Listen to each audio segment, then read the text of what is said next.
Okey, siapa ada pengguna sagai felek, heat crack ke, heat pecah masuk air ke apa kan.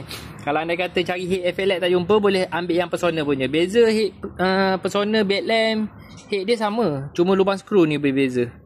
Lubang skru, lepas tu cover dia, cover timing belt dalam tu berbeza, dengan lubang skru je berbeza. Benda tu kena tukar. Kalau macam ni heat felek, timing belt dia pakai tensioner ni.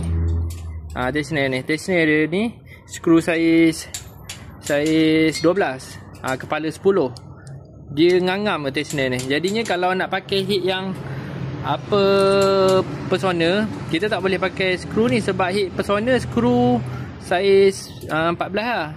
Dia tak ngam. Memang tak ngam. Jadinya tensioner memang kena tukar sekali. Tensioner kita akan pakai yang Saga Bedlamp lah. Bedlamp Persona sama lah timing belt dia. Cuma berbeza dekat tensioner je. Jadinya kalau tukar Saga Persona punya heat, masuk je timing belt satu set yang Persona.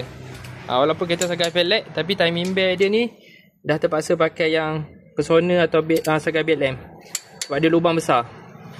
Siapa yang ada heat crack untuk Saga felek, boleh tukar je heat.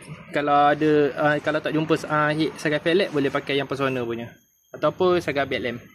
Dapat tu.